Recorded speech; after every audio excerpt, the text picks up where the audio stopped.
Boa noite, pessoal. Tudo bem? Bem-vindos a mais um bate-papo aqui, uma live pré-gravada dessa vez. Hoje é segunda-feira à noite, mas a gente teve essa conversa um par de dias antes. E eu estou muito feliz, porque como você sabe, né, a gente já entrevistou aqui os presidentes da Azul e da Latam, e estava faltando uma das três que formam a Santíssima Trindade das companhias aéreas brasileiras. Não falta mais. Celso Ferrer, bem-vindo a bordo.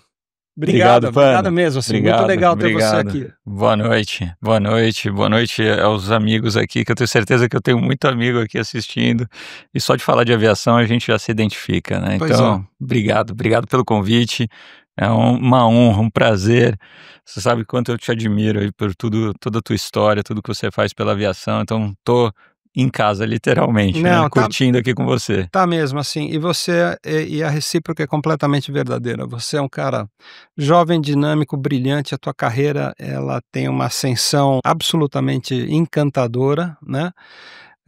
A gente vê o quão sábia foi a decisão pela Gol quando a gente analisa o que você fez até chegar onde chegou, e tem papo pra burro aqui pra gente conversar, né? Então, vou começar com a nossa receitinha básica, né? Nome completo.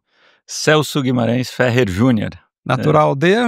São Carlos, meu amigo. Sou de São Carlos, olha lá. Olha só. Eu ia visitar, quando era pequenininho, eu ia ver a pista lá da CBT, que hoje é o hangar, o monstro, o Emerald da Latam, enorme lá, né? Não tinha nada, tinha aquela pistinha e tinha um aeroclube que é ali de pistinha de terra ainda, né?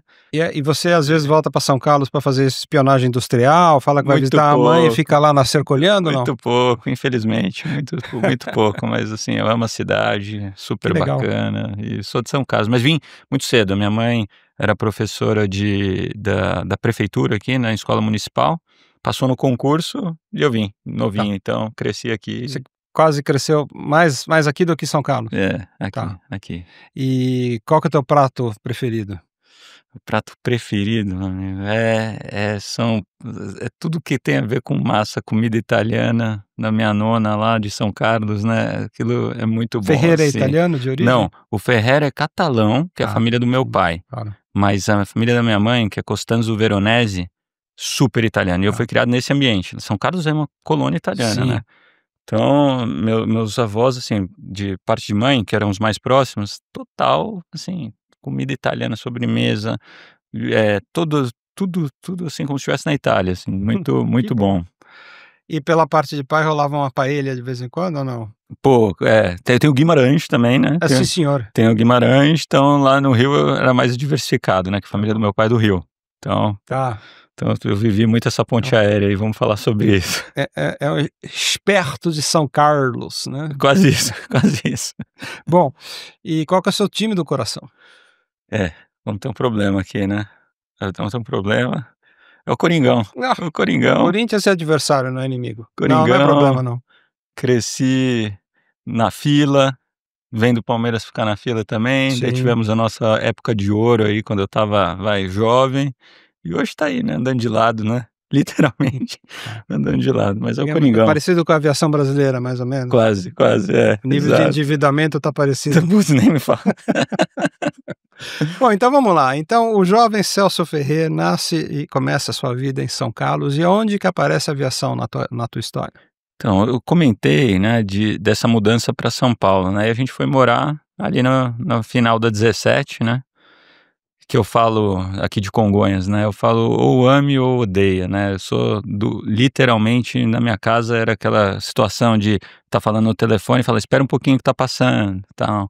Daí passava os Eletras, eu falava, não, eu aprendi que o Eletra podia voar com 2 ou às vezes até 3 motores inoperantes. Então eu ficava passando para ver se ele ia voar mesmo, se ele ia ter que dar pedal. Eu ficava o dia inteiro lá, vendo avião. E não tem como, né? Ali, eu acho que essa paixão nasceu, eu pego meus livros de criança ali, de 6, 7 anos, todos os desenhos de aviação, e sempre ligado muito a essa questão da aviação comercial, assim. Tem muita gente que gosta de avião militar, eu gosto, admiro, helicóptero, eu gosto, mas o meu negócio sempre foi negócio de aviação comercial, companhia aérea, relação do passageiro, fazer rota, para onde a gente vai voar, isso sempre me encantou muito, muito. Então, daí, Panda, foi uma acho que pra contar isso pra você parece pouco, né, mas pra mim significava muito. Assim, meu presente de aniversário era ir comer batatinha frita ali em Congonhas, né. E Mesma coisa. ficava lá, conheço gente de estar lá comigo naquela época. Quando eu queria ser piloto, a gente se falou com pessoas que me conheciam de quando eu era pequeno, que ia comer, batatinha lá. Esse era meu aniversário, comer batatinha hoje é varanda, quer dizer, hoje não é nada, né. Hoje Mas era o meu também. mas era então, eu É. sou e ficou. E daí, quando eu comecei a ficar um pouco mais velho, eu ganhei de aniversário um aniversário muito especial meu, que foi no Flight 510, Ah, claro. ali na Faria Lima, né, Na Rua onde Iguatemi. na rua Iguatemi, né. A ma Imagina hoje a Faria Lima, o que é a Faria Lima hoje. Eu conto para meus filhos, eu falo: "Tinha um restaurante, que o assento era de avião, que o x-salada chamava Boeing 747, né, o de 2 andares". Isso era E que meu. algumas das fotos na parede eram minhas. Ah, é? Ah, você não sabia, aí, você não sabia. Mas a gente deve ter se cruzado lá, apesar de eu não ter conseguido ir Provavelmente, muito, mas esses foram meus presentes de talvez. Que aniversário, pra você ter legal, uma ideia, assim, sempre muito relacionado, muito. que interessante. Mas aí você queria ser piloto. Pois é, eu fiquei a vida inteira com uma certeza, nunca tive essa coisa de que eu vou ser na minha vida e tal, porque eu tinha certeza absoluta que eu ia ser piloto, né. E daí quando eu vivia eu fui ganhando consciência do que era e das dificuldades, né, tal, eu falava: "Não, tudo bem, qualquer coisa eu vou trabalhar no handling, vou dirigir pushback, eu vou fazer qualquer coisa, mas eu preciso estar lá. Eu preciso estar perto dos aviões, aquele cheiro da pista, tal".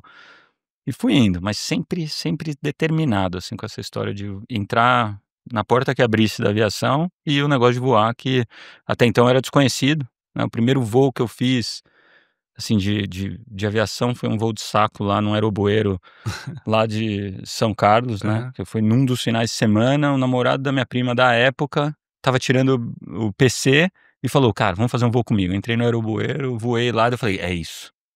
É isso, é isso, é isso, é isso. Tive mais essa confirmação, devia ter uns 12, 13 Uau, nessa uau. época. Mas foi ótimo. Então a tua iniciação foi no Aeroboero. Foi, na iniciação, assim, Tá. de E chegar, comercial, qual foi o de primeiro? entender. Fora isso, ia no Aeroclube de São Paulo ali, ficava É. olhando e tal, mas comercial, a minha família do meu pai, eu falei, era do Rio, Sim, então meu primeiro voo, foi um elétrico. inesquecível, eletrão. Que legal. Lembro da bandejinha bege claro da Varig, né, com aquele pãozinho que era metade pão preto, metade pão branco. Assim, eu lembro de todos os detalhes, da cortininha, como é que era, do cheiro, eu lembro do cheiro do Eletra, assim, do avião, tudo, tudo. Daí voei algumas vezes no Eletra, e depois peguei toda essa geração zona aí de 37 na ponte, né, meus pais se separaram, eu tinha 10 anos, daí ficou muito dividida essa coisa mesmo de ponte aérea, né. Pai lá, mãe Teu pai aqui, voltou para o Rio. e daí foi para o Rio, e ficou mais lá, então daí é Natal lá no Rio, Ano Novo aqui, aquelas coisas, né, de Tá. e daí fiquei nessa loucura aí de ponte aérea.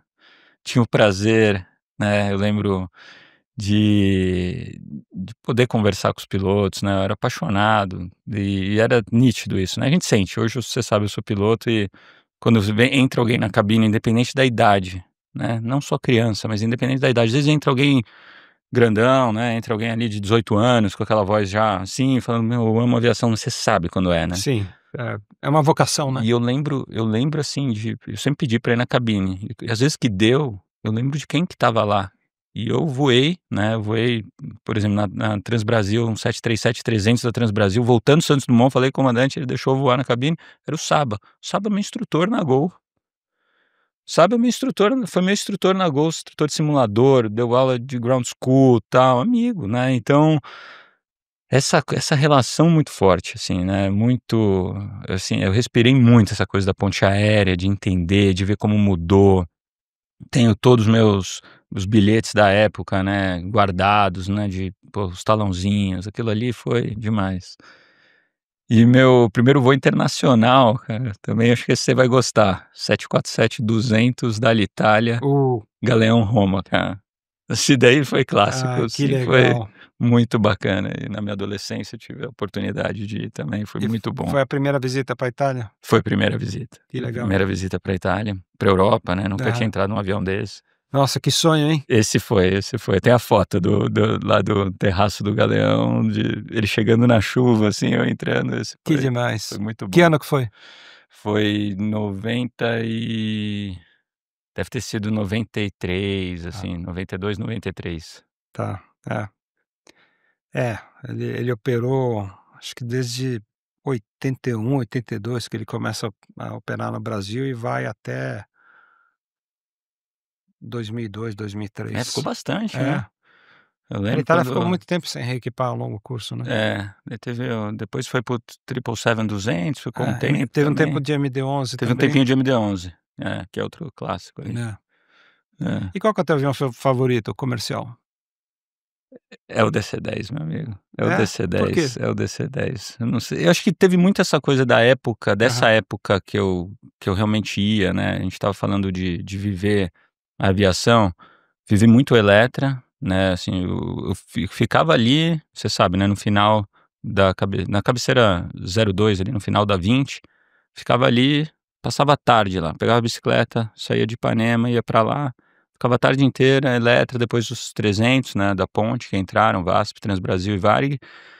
E aqui em Guarulhos, ia para o terraço ou ficava ali assistindo, e no Galeão também ficava esses 3 aeroportos fazem muito parte dessa minha juventude. E eu não sei, o DC-10, eu peguei bem aquela época da malha da Varig forte do DC-10, assim, é um avião que eu me identifiquei demais, assim, eu falo que a carreira que eu queria ter tido era ter voado o Elettra, o 727 e o Ah, DC-10. Eu falo assim, coitado, né. mas Tá, você nasci um pouco tem mau mais gosto, tarde, né, rapaz, né. 3 nasci um pouco mais aviões. tarde. Então toda vez que eu encontro alguém que voa esses e tem gente voando na Gol que voa esses 3, Sim, assim, eu falo: "Nossa, não sim. acredito, cara, esses". Essa progressão na Varig não foi tão difícil assim, ainda tem muita gente nativa mesmo, Tem, né. tem, tem, o pessoal tá A lá, Flight, primeiro oficial no Eletrão, aí foi pro 27 e DC-10. E é né. um páreo duro, porque você pergunta para o piloto: "Qual avião que você mais gostou de voar?", vai assim, eu normalmente ouço 27, DC-10 ou 747. É, é. O 747 é outra categoria, né, É, fala assim, é mas quem eu gosto muito do DC-10, eu adoro, você sabe minhas e o fotos. ruído dele? Aqueles É, 3 demais. F6, nossa, pra mim é o som da aviação, É, né, aquele era demais. cabinona toda analógica, né, Nossa, os 3 motores, é, pô, demais. aqui não. Pena que tá muito difícil de ver, né. Eu É, tenho um combinado com meu filho, tem uma empresa boliviana que tá voando um MD-10 e vai uma vez, 2 vezes por semana, talvez, aparece de madrugada em Miami. opa, Quantas vezes eu não tô na cama, lá no celular ou conversando com a patroa, ele abre a porta do quarto e fala: "Pai, o TAB tá vindo em 1h10, dá tempo, bora". vamos lá. A gente vai lá, pega o carro, vai pro terminal de carga e fica olhando o DC-10 chegar. Putz, é demais. Para, Tem desliga o que motor, a gente fazer, pega e tem volta que pra casa. fazer, tem que E minha fazer. mulher, É. enfim, Eu te você entende entendo, isso. eu te entendo, te entendo, né, eu vou me despedir dos aviões em Viracopos também, dos cargueirões, né, o último foi o 747-400 da KLM, né, que deu Pois é. tchau ali pra gente. Ah, Meu filho tá indo na que mesma legal, linha o aí, Matheus. Mateuzinho, é. E a Olivia gosta também? Gosta. Tem o Tá, Lívio e o Lucas que gostam, mas o Mateus é o é o cara que ele vai é o ser mais que nem a velho? gente, assim, é do meio. É do meio. É, É a Olivia, Mateus Matheus e e o o Lucas, Lucas, tá. O Lucas tem 5 anos aí, Ah, não, tá, é. legal. Ele vem aí, não? O Lucas não vem, o Lívio e o Mateus já estão aí. O Boa. Mateus é teu fã número 1 aí, Pô, que com legal. certeza. Escuta, e aí, essa paixão toda vira um primeiro emprego aonde? Pois é, cara, eu tenho uma história que é assim, estava lá, né, vivendo lá na Cabeceira 17, igual eu te falei, e eu tinha um primo, tenho, né, um primo, mas na época ele era de Curitiba e veio pra cá e morou um tempo em casa. E ele é 5, 6 anos mais velho que eu, e veio pra minha casa pra poder fazer hora de voo, né, então, assim, aquela coisa, sem grana, né, vida normal de quem quer ser piloto ali. Sem grana, e tal. Daí ele trabalhava na videolocadora, lá embaixo, né, Uhum. é uma coisa que eu adoro, videolocadora, né. Mas ele trabalhava na videolocadora e fazia voo de saco lá no Aeroclube de São Paulo, pagava alguma coisa e tal, a vida dele foi difícil. Então essa fase colegial ali que você tá decidindo, tava lá o Digão, que é meu primo, vivendo isso ali. Então, meus pais olhavam assim e falavam: "Meu, como é que vai ser, né?" E era difícil, né. Eu lembro, aviação muito fechada, né. Eu estava ali, final dos anos 90, começo dos anos 2000, nessa época que eu tinha 17, 18 anos ali, era uma época muito difícil, era muito fechada a aviação, Sim. né. A gente já tinha a VASP numa situação de encolhimento, Insolvência né, ou de baixar, Transbrasil também, numa situação também de parar de crescer.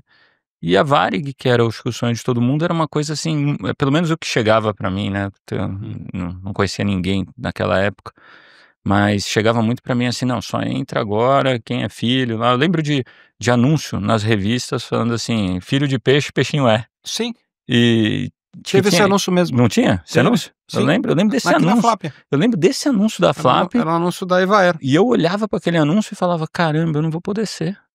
Eu não sou peixinho de ninguém, né, não conheço, como é que vai ser? Então foi uma coisa muito muito difícil, assim, essa decisão de achar que: "Pô, o que que eu faço da minha carreira?", né. E eu ia bem, eu era bom aluno na escola, sempre fui um cara, assim, dedicado na escola e vivia aquele dilema, né, dos meus pais, assim: "Pô, você não vai parar, estudar, vai ficar fazendo o quê, né? Vai ficar vendo aí, pô, pagando um salário para não conseguir pagar nem uma hora de voo, tal, você tem que fazer alguma coisa, depois você vê, tal". E daí eu falei: "Cara, eu vou ter que estudar outra coisa". Daí eu estudei coisas que eu tenho interesse, adoro as coisas que eu estudei, né, eu fiz faculdade de economia na USP, gostei bastante e fui fazer relações internacionais, Tá. fazer os 2 cursos que eu também gostava muito. E hoje eu reflito e falo assim, naquela época eu me convenci de que não dava para ser piloto, mas que eu estava fazendo curso que eu me preparar para trabalhar na aviação. Falei: Tá. eu vou trabalhar na aviação, eu vou fazer rota, eu vou fazer alianças Tá. com relações internacionais". Então, eu chegava na classe de economia e falava: "Pô, ninguém aqui nasceu querendo ser economista, né. Tá todo mundo ali por algum motivo, tal, mas diferente de algum sonho, uma Sim. faculdade fria, né". E relações internacionais não, tem um pessoal que quer carreira, que pô, era o começo das relações internacionais lá na PUC, acho que estava o 4º ano do curso, né, um curso novo, tal. Mas ali tinha gente que queria sonhar, mas a maioria para ser diplomata, seguir carreira, que tem um parente, tem um tio, tem um pai que estava no Itamaraty. Itamaraty e tal. E eu falava: "Cara, eu tô aqui porque eu acho que esse negócio de", eu adorava o negócio Star Alliance, que eu olhava da Varig, queria entender o que que era, então eu achava que de alguma maneira eu estava me preparando para isso. Mas cara, entrei primeiro ano, eu fui no painelzão lá de estágio, peguei o primeiro que apareceu, Citibank, Sodexo, que é uma empresa de catering, né. Uhum. Liguei nos 2, fiz entrevistas nos 2, entrei na Sodexo, que era uma empresa legal, uma empresa francesa super boa, né, tinha benefício para o estagiário, um monte de coisa. Entrei lá de estagiário, fiquei um pouco lá, daí fui fazer um intercâmbio na França, pela faculdade, foi legal, daí me convidaram para trabalhar lá, não quis, Na voltei. França. É, Tá. pra continuar na Sodexo lá. Tá. Voltei, assim, ainda meio perdidão, né, com o negócio da aviação, voltei e falei: "Só tenho uma certeza, acho que agora eu vou começar a poder fazer minhas horas de voo", né. E daí um amigo meu, olha que são as coisas, né, ele até me ligou esses dias, cara. Ele é um amigo meu da economia, da USP, numa aula X, acho que era História do Pensamento Econômico. À noite, estava lá, ele falou assim: "Cara, tô trabalhando na Gol". Quê? Na Gol? Isso era 2004. Ah, novinha. "Tá trabalhando na Gol?". "É, trabalhando na Gol". "O que você tá fazendo lá?". "Não, entrei numa área de precificação, pricing, revenue management". É o livro do Varian, né, o livro do Varian é o livro que todo mundo tem medo na faculdade de economia, que é o livro de microeconomia, tal, mas ele falou: "É na prática aquilo que a gente estuda aqui, você tem que ver, muito legal, não sei o quê". Eu falei: "Não, me leva lá, né, cara, pô, quero trabalhar lá", não foi assim, a gente Nossa. e o meu contato com ele era porque ele gostava de aeromodelo, Aham. mas antes de eu ter ido pra França, então, ele falou esse negócio pra mim, ficou na minha cabeça, eu sei que no outro dia eu entreguei o currículo pra ele levou, me chamaram pra entrevista, assim. Daí eu fui entrevistar, era o Marcelo Bento, que era o gerente de revenue management, que você sabe que também eu sei que eu fui fazer entrevista lá, era um dia chuvoso, devia ser, sei lá, umas 4 da tarde a entrevista, né, entrevistas de estágio com o gerente. Eu sei que a gente apagou a luz pra ir embora.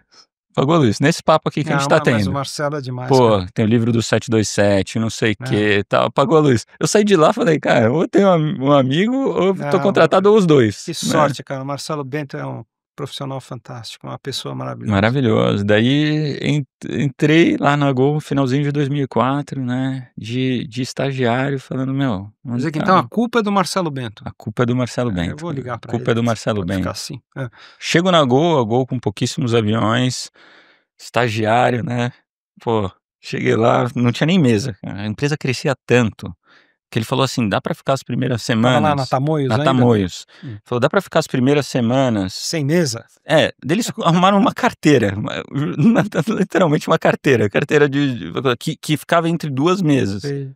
E ficou lá e falou assim, ó, seguinte, ó, vê o que eles fazem, né, tinha dois analistas, né, vê o que eles fazem e você vai cuidar do Nordeste, imagina. Hoje a gente tem um coordenador, não sei quantos analistas para cuidar dos voos do Nordeste da Gol. Lá o estagiário que chegou e falava, ó, tem que fazer isso aqui, tudo no Excel, né, colocava lá nos sistemas autorizações no New Skies lá, de quantas tarifas e tal, mas na prática, cara, isso me deu um negócio assim de falar, nossa, eu interfiro, eu vejo o meu trabalho, imagina, moleque, estagiário, determinava quantos passageiros iam, quanto que eles iam pagar, o que ia acontecer, né, em cada voo e tal, e os voos da Gol estavam lá na minha mão, novinho.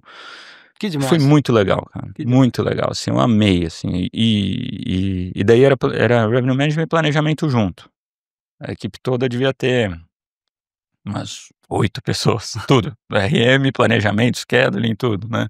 E o Maurício Emboaba era o diretor, que foi um grande mestre aí também, né, que, nossa, acho que tudo que eu tenho de rigor metodológico até hoje foi com ele, né, maravilhoso. Ele é demais. Mas pro teu ponto, né, de juntar, aí eu estava assim, encaixado deu certo o lance das faculdades, né, eu fazia as 2 faculdades, fazia uma de manhã, trabalhava à tarde e trabalhava o dia inteiro, na verdade, porque não era 6 horas, era 8, e ia pra outra à noite. Tava felizaço, né, eu estava realizado e tal. Daí eu brinco, eu sempre falo que tinha uma máquina de café entre esse departamento de planejamento e RM e operações. Era o 3º andar do prédio da Tamoios, né. E eu falo: "Meu, essa máquina de café é culpada de tudo, porque o piloto gosta de café". E do outro lado da máquina de café era o comandante Miguel Ângelo, o comandante Spolleder, o comandante Puchin, né, assim, todos os caras, assim, que eu admirava e falava: "Meu Deus, esses caras sentam ali do outro lado", né. E eu ficava quietinho ali falando: "Nossa", na hora que eles iam pro café eu ia lá, pegava um cafezinho ali perto deles, né, escutava uns papos, falava: "Nossa, o cara voou, pousou em Congonhas hoje de manhã e veio pra cá. Como assim, né, tal", e daí alimentou demais, assim, daí acabei criando uma relação maravilhosa ali com a turma de operações, e de verdade, assim, e todo mundo falava assim: "Cara, se você gosta, começa a voar e não sei o que e tal". Daí minha primeira hora de voo foi planador, cara, que foi legal. até o pessoal falava assim, né, depois eu tive o Vigo, que trabalhou bastante na Gol, o comandante Vigo, o próprio Spolleder já tinha voado planador, um monte de gente falava: "Cara, esse negócio é legal, não sei o que", eu fui começar lá em O Jundiaí. Vigo, se não me engano, ele continuou voando planador quase que a vida toda, né? Deve estar voando, faz tempo que eu não falo com ele, mas deve estar voando.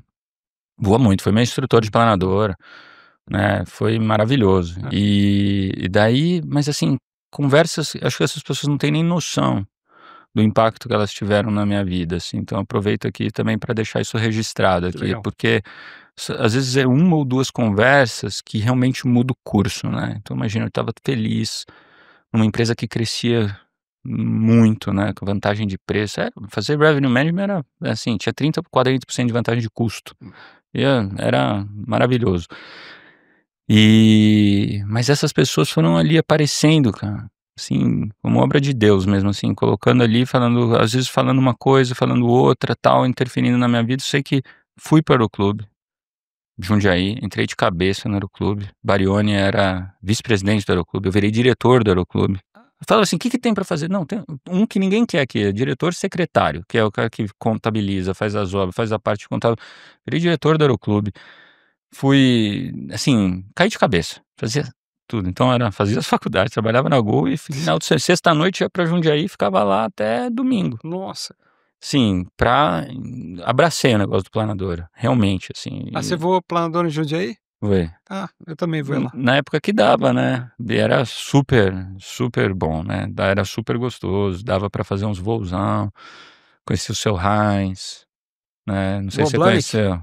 Não, Não já tinha cheguei, parado antes. já tinha o Pucas, é. Eu voei Blanic em outros lugares, voei Blanic depois na França, depois eu fui me divertir em outros lugares, fazer voos diferentes aí.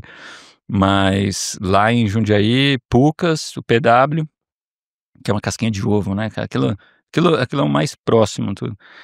E daí ficava naquele dilema, assim, de tipo, eu sou um cara realizado, novinho pra caramba, né, cresci na Gol muito rápido, né, virei gerente com 24 anos. De revenue. O Fui fui planning. eu fui gerente de planning, de um tipo um planejamento estratégico, assim, que a gente criou na área, que hoje a gente fala que é mais um network planning, vai, Tá assim, bom. que é juntar o econômico da rota, fazer os estudos, e tal. E fazia isso aí de final de semana e já comecei a fazer hora pra puxar lá, queria fazer hora de PP e tal. E fui indo, mas assim, caí no negócio de planador e falei: "Quem sabe, né, minha vida não equilibra, assim, a paixão de aviação trabalhando todo dia com aviação e voando uma coisa maravilhosa que é o planador, né, que que é o voo em si, né, mas daí não, quero Cessninha, fui para o Paulistinha, daí chegou uma hora que realmente foi a hora do o PC, que eu acho que foi a principal Tá. decisão, assim, que o PC é caro, né, É. e todo o dinheiro que eu ganhava, eu gastava com hora de voo praticamente nessa época, né. E daí o PC foi uma grande decisão, eu lembro da conversa lá em casa que a gente teve, eu já estava namorando com a minha atual esposa, Lisandra, e com a minha mãe, com o meu pai no telefone, assim, sabe, tomando a decisão de fazer esse passo maior, assim, que era entrar no PC, né. Eu falei: "Eu não vou fazer o PC para não tentar ser Claro. piloto, né. Não, eu vou fazer o PC mesmo". Daí fiz, foi maravilhoso. Comecei lá no aeroporto de Jundiaí, no Aeroclube de Jundiaí, fiz um pouco lá, um pouco na EJ, finalizei na EJ, mas fazia hora de voo às vezes no Aeroclube de São Paulo. Enfim, foi maravilhoso, assim, foi muito bom. Lembro das histórias hoje com o maior, né, lembro do seu Reis contando dos urubus pra gente, né, que os alemães vieram pra cá e se encantaram com o negócio do urubu, né, e do urubu voar, né, Entrar e nas realmente, assim, você térmicas coloca o urubu faz 25 de bank, você bota 25 de bank, você vai na e vai térmica embora. junto com ele, vai. Daí o seu Reis um dia, né, estava voando comigo, daí ele me contou essa história, né, eu na frente e ele atrás. Que os alemães vieram, depois que ele estava aqui, uns amigos dele se encantaram com o urubu e levaram o urubu pra Alemanha de navio. Lá, nem sei te precisar o ano que foi, sei que levaram o urubu. E o urubu chegou na Alemanha e não voou, cara. E o diagnóstico que eles tiveram é que o urubu foi daqui até lá sendo alimentado. Hum. Pelo pessoal do navio, então é como um bicho de estimação, numa gaiola e dando comida para o urubu. O urubu não come, ele voa justamente para preservar energia e come ali uma carniça ou outra e fica 15 dias, sem comer. Ele chegou na Alemanha, os urubu tudo gordinho assim, não voava por nada. Não, isso aqui não funciona na Alemanha, tem que funcionar no Brasil. Nossa, esse tipo de coisa é que eu lembro, assim, com muito, muito carinho dessa época, assim, Uhum. muito. Pô, chegava carnaval, era assim, a gente ia em debandada lá, voava todo mundo pra Itápolis e ó, um voo atrás do outro, acabava o carnaval, voltava, daí Páscoa ia de novo, era muito bom, cara, muito bom. Então as coisas se cruzaram, Tá. profissional e a minha paixão, tive essa Mas aí você tirou o oportunidade. PC, tirou o PLA. Então, daí eu fiz tudo, É. tudo. Chegou E uma e hora que onde você eu estava na Gol quando você tirou eu estava com tudo? então estava ali, tinha 27 anos, Que ano? Estamos falando de que gerente ano? de 2009, essa Tá, conversa foi 2009, eu tá. entrei de copiloto na Gol 2010. Uau, Mas a conversa foi em 2009.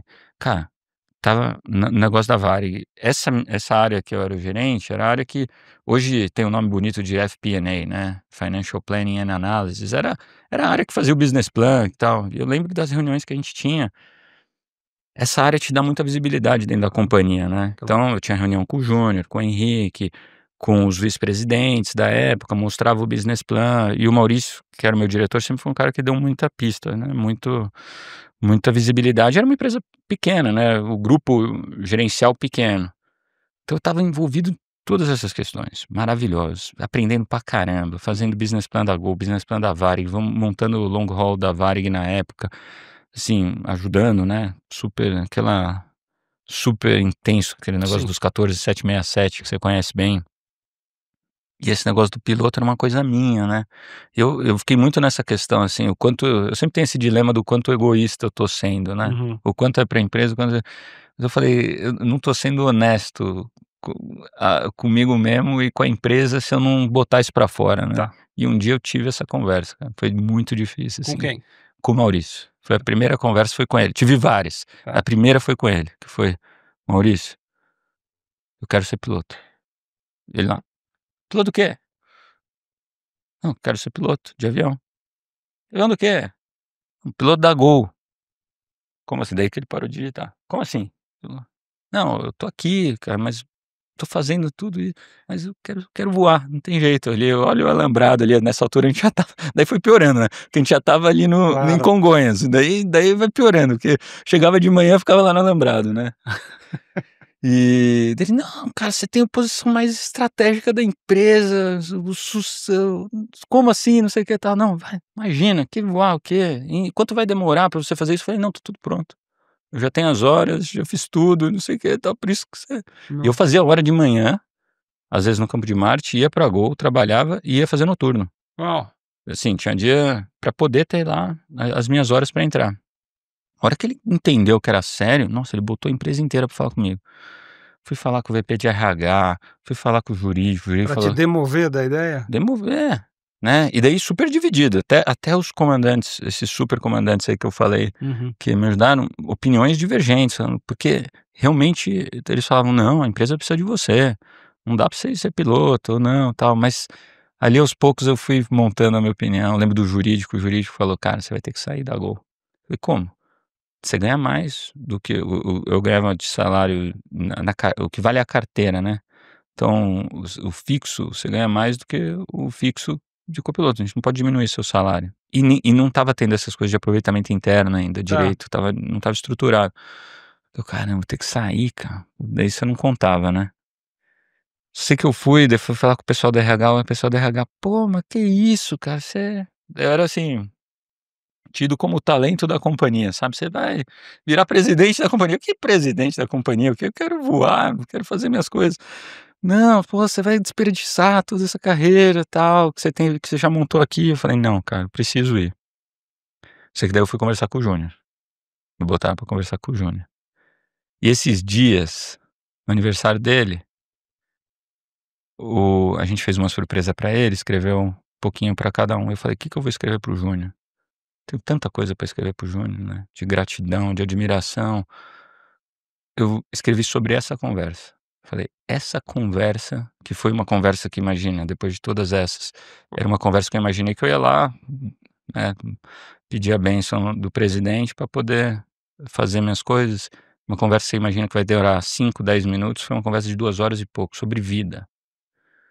E o Júnior dividiu comigo a questão do sonho dele de ser piloto, né, de piloto de automobilístico, né, de automóvel. Ele foi correu muito Sim. tempo, e como ele conciliou isso com Vida os de desafios que ele empresário. tinha de empresário. Ele brilhante, provavelmente desde cedo muito brilhante, e Uhum. a família vendo que, pô, vai ficar muito nas costas dele. E fundou a Gol e continuou correndo e equilibrou e não sei o quê. Aquela conversa pra mim foi a conversa que foi, assim, o divisor de água pra falar: "É possível você fazer o que você acha que dá pra fazer agora, mas continuar fazendo mais coisas", sabe. E eu já falei pra ele, né, e o quanto essa conversa foi importante, e foi mesmo. Eu saí dali, assim, convencido Que legal. de que eu tinha que tomar esse risco de sair, apesar de eu conhecer as pessoas, a cabeça estava a mil, né, novinho, cabeça a mil, inseguro, será que eu vou passar no simulador daqui a um tempo? Daí porque eu fui fazer a seleção externa depois. Ah, tá. Nossa. E eu falo, cara, que eu falo às vezes para as pessoas que saem da Gol, sabe, eu falo assim: "Eu saí da Gol, eu devolvi o crachá". Eu devolvi e passei pela catraca. E, cara, quando eu passei pela catraca, eu olhava pra trás e falava: "Caramba, não tem Que o eu tô fazendo, né? que eu tô fazendo? O que eu tô fazendo?". Daí eu fui voar, fui fazer mais hora, fui instrução, não sei o que, tal, aviãozinho. Fui voar mais esse tempo aí pra fazer o restante das horas, tinha que ficar 6 meses. Abri uma empresa de consultoria, comecei a dar consultoria pra empresa regional, para ajudar elas, né, fui para SETI, para Noar, na época tentei falar com o pessoal da Trip, falei com o pessoal da Rico, fui tentar me virar enquanto voava um pouco as horas, sempre acreditei muito nesse negócio do regional. Pequenininha, né, fazia malha para eles, eu falava como a malha se traduz em números do economics dele, o que que ele poderia fazer, fui me virando esse tempo aí. Mas só lembro que, assim, nessa época eu voava Cênica, essas coisas, pousava em Guarulhos, olhava Gol de fora e falava: "Meu Deus, como é que eu saí de lá? Olha o tamanho dessa empresa". Você não tem a dimensão, né, eu falo: "Precisei sair da Gol para entender o que eu tinha". Mas enfim, deu 5 meses, 11 dias e não sei o quê, eu já estava lá com com tudo pronto, né, falando: "Vou entrar", daí fiz a seleção, foi tudo bem, e foi ótimo, foi a melhor fase da minha vida, É assim, mesmo. até hoje, Mas aí você assim. ficou só no voo? Então, daí fui só no voo e fiquei com esse negócio da consultoria, Aham, e daí começou a surgir uns projetos para a própria Gol, porque o pessoal falou: ok. "Ah, me ajuda aqui, tal coisa e tal", uns projetos que o Júnior tinha, o Leonardo que era Não, mas eu vou para Belém, deixa que a gente fala com a o escala. Leonardo, que era o CFO da empresa, falava: "Ó, não sei o que tal, o pessoal do RH não quer muito, tá, meu, mas ó, me ajuda nesse estudo aqui, ainda tá confidencial, tal", daí eu ajudava, comecei a trabalhar assim e comecei a voar. Mas eu saí convencido de que era o que eu tinha que se eu fizesse Tá, aquilo o resto da minha vida, ok. estava ótimo. Estava feliz e não sei o quê. Casei nessa época, tive a Olivia nessa época. Aliás, a Olivia foi bem já na transição pro próximo passo. Hum. Mas assim, eu curti meu instrutor, ia no final de semana na casa dele, né, o Galeno Cabral, que foi meu primeiro instrutor aí, infelizmente, ele veio a falecer recentemente, É. mas assim, vivi a vida dele, entramos junto, conversamos junto, aquela coisa de cair de cabeça mesmo, né, foi muito bom. E hoje eu vejo os copilotos na Gol e falo: "Meu, você tá vivendo a melhor fase da tua vida e eu tô te falando", porque se alguém tivesse me falado eu teria aproveitado ainda Aham. mais, né, porque foi muito bom, foi muito bom. E do lado pessoal também foi super bacana, a gente casou, né, aquela coisa, né, ganhava ali de copiloto tudo junto, não sei o que, R$ 8.000, pagava 4 de prestação Da casa da da própria? da casa, sobrava mais um pouquinho, a Lisandra trabalhava também, não sei o quê, e vamos embora e feliz, cara, nunca nem nada de preocupação, tal. E daí veio a Olivia, né, que hoje você ficou vendo, vai conhecer ela, e tem 12 anos, vai fazer 13 já.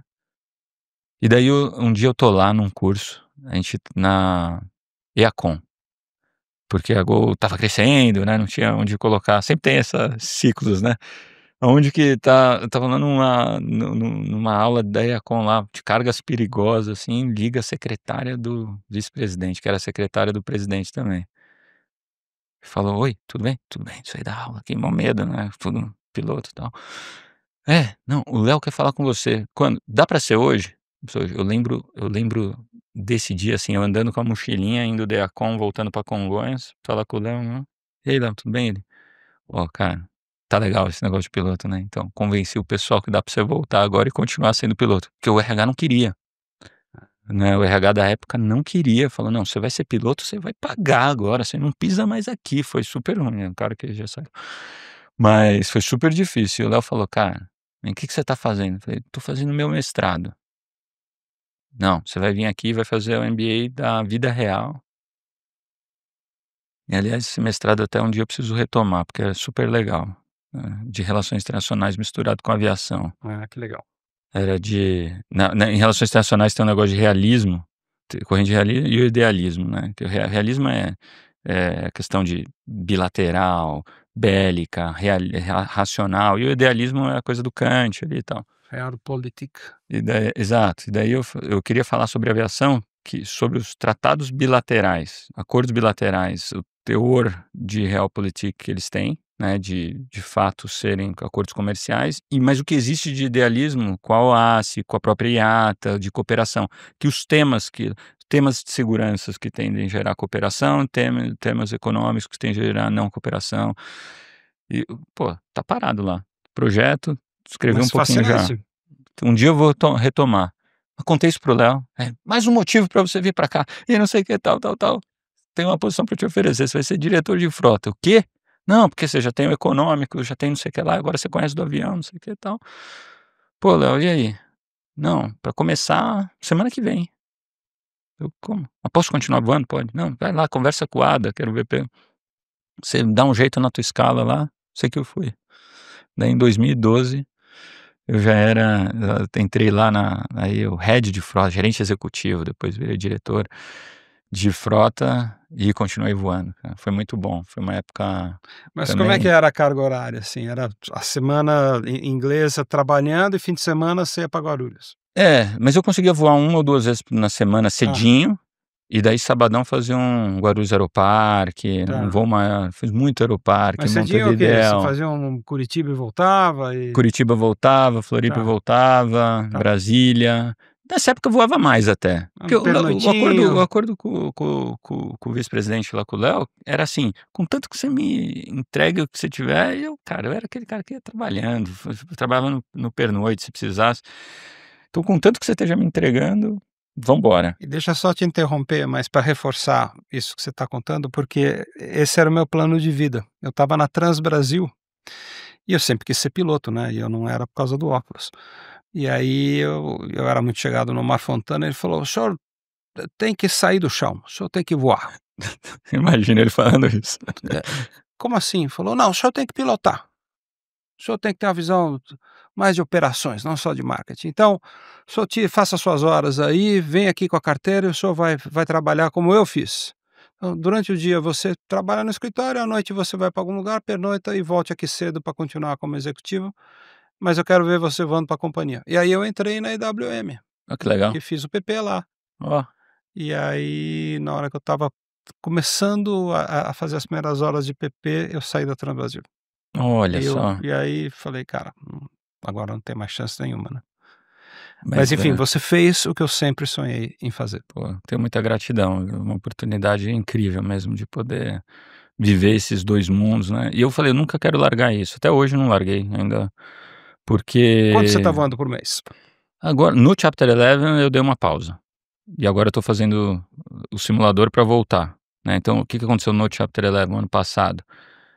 É muita gente. Você vai falar assim: "O que que foi mais complicado do Chapter 11", né, o que que o nível de coordenação de stakeholders que você tem que ter, porque, o tal do plano do Chapter 11 ele é um puzzle, né, que você fala com um lessor e fala: "Esse cara já fez isso". Daí você usa isso que ele já fez para negociar com os outros, e vai, e não sei o que tal, com os seus acionistas, com os credores. E eu era o epicentro disso, né, eu tinha o pessoal da Abra me ajudando muito, né, os executivos, tudo, mas o conselho, né, criado um comitê independente, tinha o nosso time, mas assim, é aquele negócio de imaginar, que o meu voo que eu mais faço é o Congonhas Recife, né, o que eu faço Congonhas Recife, 6 da manhã, 12h40 eu pousei, 1 hora da tarde eu estava no escritório, que era Congonhas, era maravilhoso. Mas fazia também ponte ou Congonhas Floripa, Congonhas eu sempre ia a Brasília Brasília, voando, nunca voltei trabalhava voando, nunca voltei voando. Falo: "Brasília é brain drainer", eu falo: "Não, não dá, vai, eu deixo toda a minha energia lá e volto". Não dá pra voar, eu gosto de voar cabeça boa, né, cabeça só no voo, sempre o primeiro voo do dia. Mas daí chegou no Chapter 11, meu simulador a gente entrou em janeiro, meu simulador vencia acho que em maio. Daí eu não deu. e os primeiros meses era, assim, absurdo. Daí eu falei: "Não dá pra ir para o simulador, desligar o celular 3 dias praticamente". Daí: "Ah, vai pra julho, vai pra não sei o que lá". Daí um dia eu cheguei em casa, tomei essa decisão, cara, falei: "Não". E daí eu encontrava com meus colegas, todos eles falavam: "Cara, cadê você? Por que que você não tá voando? Não deixa de voar, você não é você se não estiver voando, né". E eu tenho muitos amigos, né, igual amigo mesmo, assim, de consideração pra vida. E eu falei: "Cara, a hora que você me vê de novo de uniforme é porque tá tudo bem, mas eu preciso agora focar nisso". Então daí foi a única época da minha vida desde então que eu não voei. Tenho simulador agora em novembro, então de maio do ano passado até novembro agora, mas porque eu quero entrar e realmente pra gente é sério, eu preciso voar pelo menos 1 vez por semana, 2 vezes por semana, não gosto também de fazer um voo aqui, um voo lá, é entrar sério, fazer o ground school sério de novo, fazer tudo que tem que fazer. Então, é isso, mas eu tô morrendo de vontade, não vejo a hora, tô contando nos Maio do ano dedos passado aqui. foi teu último voo? Poxa, É, 1 ano e meio já, hein? exato. Nem vi passar. Cara. sob esse Não, é aspecto, né? claro, imagina. Mas foi esse lado para mim foi importante, assim, porque o voo, o que que eu gosto de voar? Segunda de manhã, daí eu pego domingo à noite, eh, separo meu uniforme, já deixo ali separado, sabe? Estuda o teu Já dou uma voo. olhada no TAF, já dou uma olhada como é que tá a meteorologia, já entro, vou de manhã, 4 horas da manhã, vou para Congonhas, sabe, já só aquilo, não olho e-mail, não olho nada, não sei o quê, faço o voo, volto e o mundo continua. Esse negócio de ficar preocupado de: "Pô, alguém vai me ligar", tal, a gente vê, e a vida das pessoas tá ficando, não eu tô falando do presidente da Gol no Chapter 11, mas a vida das pessoas é uma loucura, assim, você vê todo mundo. Todo mundo tem problema, todo mundo tem o gerente do banco que vai ligar, todo mundo tem não sei o que e tal.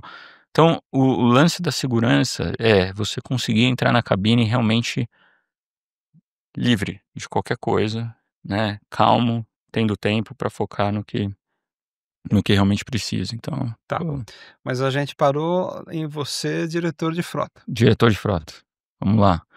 Nessa época nessa época a Gol estava numa baita reestruturação, né, mais uma, né. De tantas. Mas uma baita reestruturação, saiu um monte de gente, entra muita gente, entra o Paulo Kakinoff, né, que era o CEO, com uma nova proposta, tal, vamos reposicionar a companhia, vamos fazer um novo ciclo. E daí nesse novo ciclo, né, ele foi me dando espaço, tudo, e eu, em 2014, virei vice-presidente da companhia de todas as áreas que eu tinha trabalhado. Foi meio personograma, assim, Uhum, tipo um vice-presidente de estratégia, né, de uhum. network planning, revenue management, frota, juntou tudo. E foi muito bacana, né, a gente foi bem, né, nessa época, foi a parceria com a Delta, que foi super bacana, assim, aprendi muito, muito, assim, eu era o cara de alianças, então eu lembro de pegar o avião para Atlanta, assim, recorrentemente, chegar lá e os caras, assim, eles 25 executivos, eu aprendendo, sabe, pô, de todas as áreas, a Delta realmente ela entra na companhia mesmo, assim, de verdade. E trabalhando muito forte com o Caqui, a gente montou uma equipe boa. Em 2015 foi a primeira, eu falei essa palavra já, reestruturação, mas foi a primeira mudança forte que a gente fez, tanto de frota, né, a gente tinha 144 aviões, voltamos para 120 nessa época aí. Né, fizemos, foi na época da crise ali do final do governo Dilma, né, e a Delta estava muito presente no conselho, a gente fez 9 aviões nossos foram para Delta na época, foram alguns Sim, 5.800 e 4.700 que começaram a fazer part-out dos 700, é isso que imagina, eu ia falar. naquela época. A Delta não voa 700. É, foram Ah, part-out, mas eles ok. fizeram, a Delta tinha lançado na época o Delta Material, é uma divisão deles Ok. lá de peças, e a gente fez esse acordo com eles na época. Reduzimos a frota, reposicionou, a Gol virou líder no corporativo, né, deu muito certo essa virada.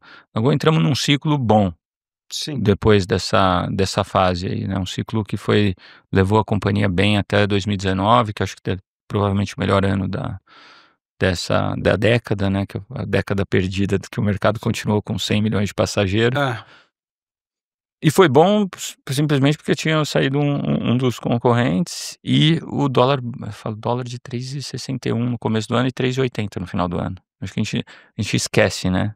é. E então foi um período bem legal, assim, tanto na parte de parceria com Air France, Delta, bem E você cuidava presentes, disso. cuidava disso. Também, né, cuidava disso. Cuidava disso, assim, foi Uau, uma parte muito que escola, bacana, né, foi muito bom, Celso? foi muito bacana essa época. Foi ali que a gente começou a desenhar a expansão internacional da Gol, né, eu fui fazer um MBA, voltei, o meu projeto do final do MBA é a expansão, é o efeito Max na frota Gol, basicamente, né, meu trabalho é um trabalho olhava na época a Avianca hoje é do grupo, né, mas na Sim. época estava ali se reestruturando, ela era pequena, a Copa era a grande concorrência internacional ali pra gente, né, para se posicionar de 737, e a grande tese era essa, falar assim: "Eu posso voar agora um avião que mantenha a comunalidade, mantenha a escala, mantenha tudo isso, de pontos cidades no Brasil que não Guarulhos e Galeão, Uhum. mas Brasília, que hoje é o grande sucesso aí, para Fortaleza, que a gente começou, depois Manaus, Belém, para Flórida, né, para o sul dos Estados Unidos, para o México. Eu vou ter um produto que ninguém tem, que é, do contrário, você tem que fazer uma escala e tem que conectar. Tudo isso para esperar um Max em 2018, né.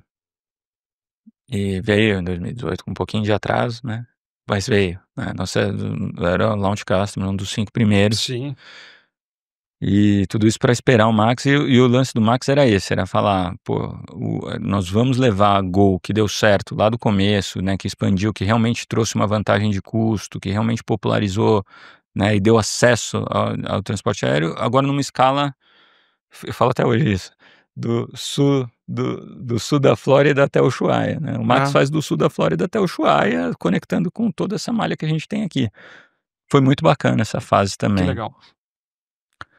E daí, falando de carreira, né, o Kakinoff chega para mim e fala: "Cara, tudo bem, você já trabalhou no financeiro, já trabalhou na estratégia, tudo, mas assim, ó, companhia aérea você tem que entender é operações, cara". Conversei com o Júnior também, tudo mais, e daí quando eu vou para operações, é onde daí tudo se resolve na minha cabeça, assim, do ponto de vista profissional e de realização, foi maravilhoso, Tá. né, porque daí eu juntei. Pô, sentar no hangar, conversar com o time do hangar, entender como é que é a manutenção do avião, cheirar isso de perto, poder ir para o aeroporto e aquele ser o meu trabalho, né, porque eu também sempre fui muito próximo do time do aeroporto, de querer estar lá, tal, foi muito bom. Do ponto de vista do que aconteceu, foi bem complicado, foi a fase mais difícil da carreira, com certeza. É, porque isso você tá falando de 2019, 20? Fevereiro de 19. Tá, puta, Daí, não. logo na primeira semana, se não na primeira semana, na segunda, 8 horas da manhã de um domingo, me liga o Kakinoff. Pu Não sou de acordar, eu acordo mais cedo, esse dia por acaso estava dormindo um pouco mais tarde, me liga: "Celso, tudo bem?". Segundo Max, né, Etiópia.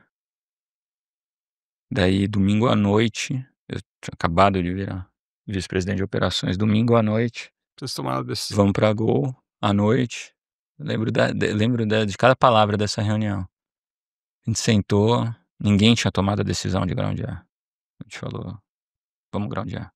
Fomos numa salinha lá num quadro: "Qual é o último avião?". "Não, tem um Santiago, Guarulhos pousando, sei lá, 1 da tarde", não lembro, 11 da manhã, 1 da tarde, acho que é 11 da manhã.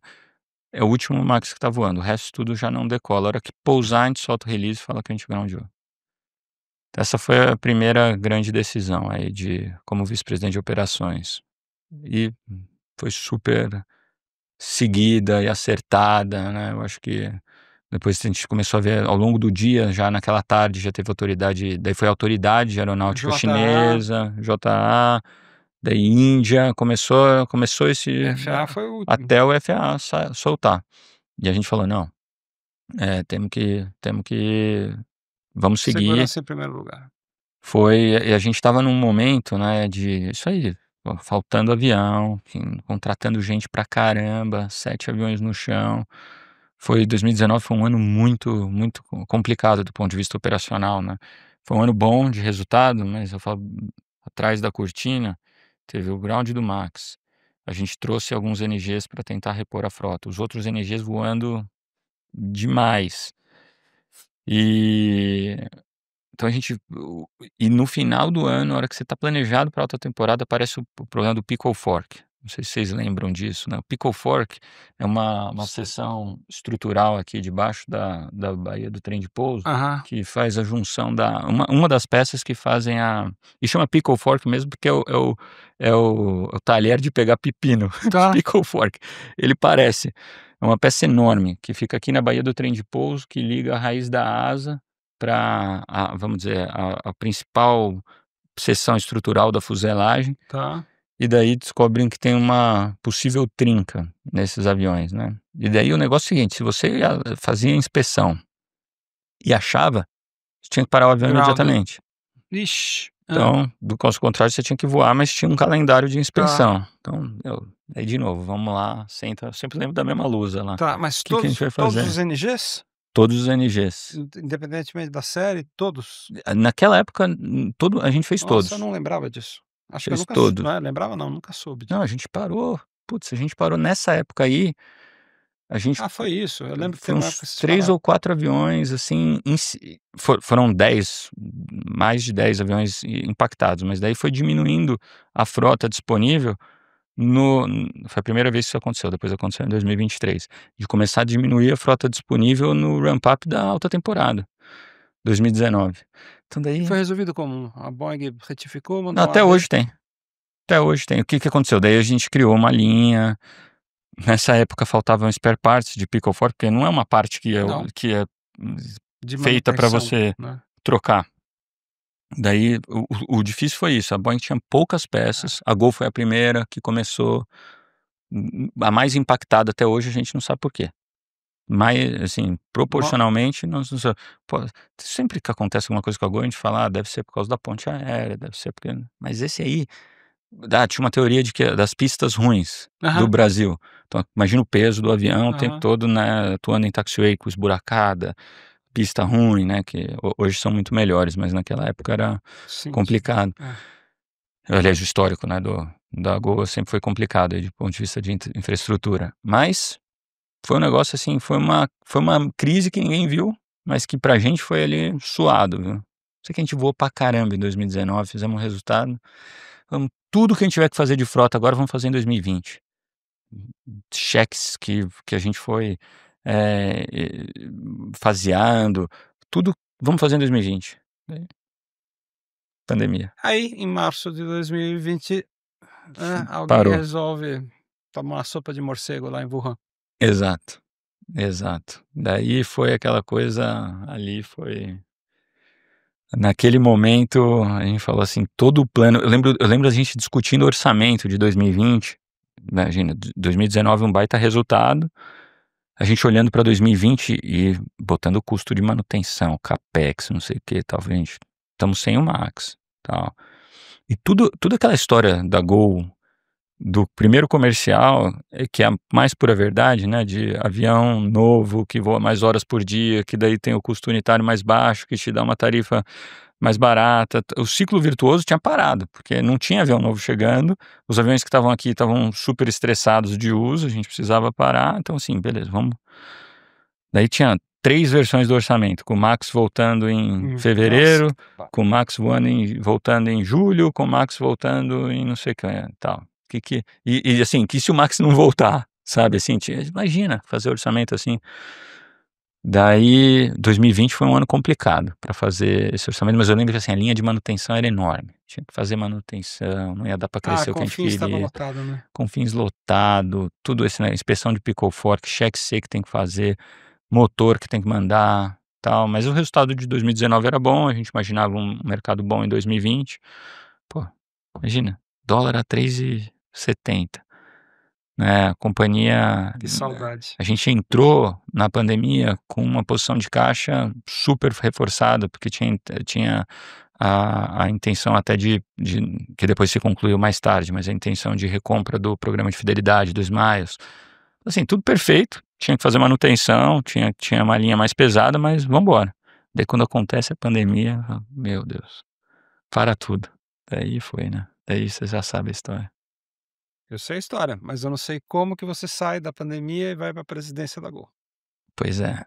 Nessa época, a gente começa a ter as primeiras conversas de uma possível sucessão, né, e nunca foi prometido nada, e eu, assim, eu contei minha história aqui, acho que vocês perceberam, assim, que eu nunca em nenhum momento eu achava que isso ia acontecer, eu Sim. coloquei. A gente sempre escuta essas histórias, né, o cara entrou na companhia já querendo ser presidente. Uhum. Não, de jeito nenhum. Mas o fato de eu ter andado muito, de conhecer muita gente na companhia, me deu, Em áreas em complementares. áreas complementares, me deu uma coisa que eu mesmo não nem tinha caído a ficha de que isso poderia ser um negócio, né. Mas daí na conversa ali com o Júnior e com o Kakinoff foi assim: "Ó, você será o candidato interno. Nós não sabemos se vai ser você, mas você será o candidato interno". Mas no meio da crise, eu ficava com o Kaki assim, que dia que a gente eventualmente faz uma transição muito difícil, ele era super preocupado em saber, pô, até quando que a companhia vai estar bem? Não tinha, igual eu falei, tem 10 versões de orçamento, até que a gente falou, vamos gerir um dia depois do outro, É. né, as decisões difíceis que a gente tomou ali na época. Para mim a que mais gerou efeito foi uma decisão que a gente depois foi apelidado do hashtag Ninguém Desembarca, né, eu lembro de todas as lives com os tripulantes, com todas as lives com o sindicato, lembro assim, de onde eu estava, o que foi falado e, assim, o quanto impactou, né, toda a tripulação da Gol foi bem impactada. Todos nós, mas certamente a tripulação, porque tem o salário variável, porque tem o estilo de vida, porque tem uma série de coisas. E a coisa foi alongando, né, alongando tanto pra gente, quanto pra empresa, também foi alongando para os tripulantes, a gente fez um Claro. acordo de 18 meses, daí acabou o acordo e voava um pouquinho mais, mas não chegava na hora de Não. ele começar a ganhar variável, né, então foi um momento muito difícil, a companhia virou um caldeirão, né. E daí fomos meio vamos fazer essa transição, melhor fazer, porque a coisa não vai melhorar. Já estava melhor a questão, dos casos, né, em 2022 ali, já tinha sido a variante delta, então mas não sabia se ia ter outra, se não ia, mas a missão era crescer de novo, criar condições para a companhia se crescesse de novo. E já se imaginava que a companhia precisaria de algum nível de reestruturação, né, a depender, porque depende, assim, como é que vai ser o mercado, será que dá pra gente voltar, será que a gente vai ter Quando vai voltar? será que o Max será que Vai ser o Max tinha recertificado? voltado, né, no meio da pandemia, tem o primeiro voo do Max comercial foi da Gol, e eu voei como piloto e levei o Matheus e Olivia comigo, tem uma foto, eu, Matheus e Olivia subindo no Max para fazer Congonhas Confins, com o Kakinoff, com os outros vice-presidentes, e eu fiz questão de voar esse voo, foi com o comandante Venzon, que é o comandante número 1 da Gol, com o Miguel Ângelo, que é o 02, fizemos esse voo para Belo Horizonte, e o Max voltou. Só que o Max voltou daquele jeito, né, porque a Boeing não entregou 2022, 2023 o que tinha, então o ciclo de renovação de frota parou, né, então o Max voltou a voar, a gente voltou a voar o 7, deu um fôlego pra gente, mas a a aquele negócio de você trazer o avião novo, poder cuidar do antigo, ou devolver, ou fazer o capex do antigo, tudo parou, a equação travou.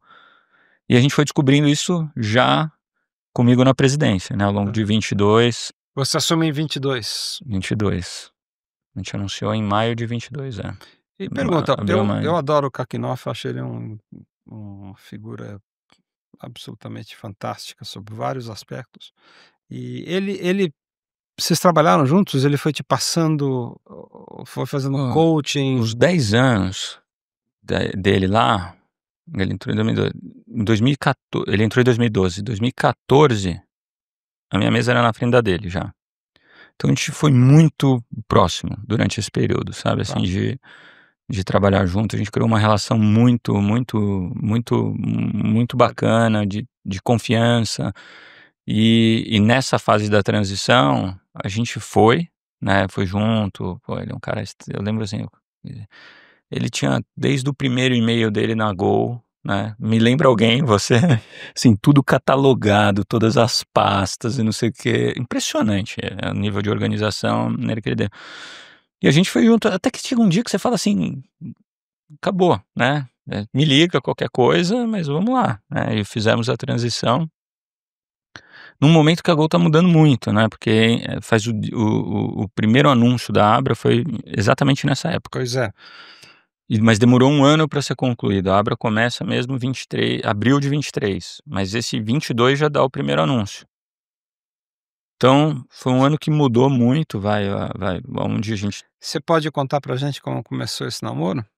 olha, esse namoro foi, vamos dizer, a gente já fez, você sabe como é que é a aviação, né, tem um monte de consultoria em volta, sempre te dando ideia, falando não sei o quê, alianças, equity aqui, não sei o quê, então assim, era possível essa combinação entre Avianca e Não, Gol, mas, bom, deixa. bem histórica. Tá.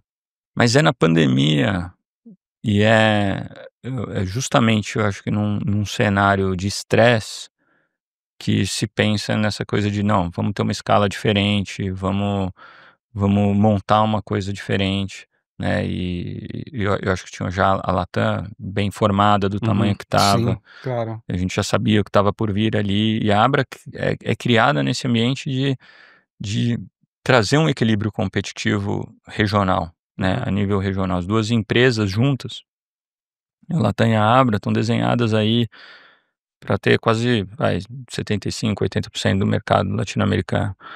E muito nessa questão de, poxa, eu preciso nesse pós-pandemia ter escala, eu preciso ter acesso. A briga é global por recurso, não é? Mais do que competição aqui, eu tenho que motor que eu vou ter, como que eu vou diversificar a minha frota, onde eu posso botar avião.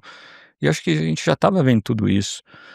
E ocorrer na Latam, né, a Latam fez coisas que acho que mudaram, revolucionaram essa questão de fronteiras, né, o lance do deregistro da matrícula Charlie Charlie, voando Isso. aqui, a utilização de aeronave, maximizar, tudo isso pressiona as empresas que estavam concorrendo com a Latam a, de alguma maneira, se organizarem para ganhar escala. Então, começa por aí, né, dessa questão genuína de juntar os negócios para criar uma coisa pan-americana, né.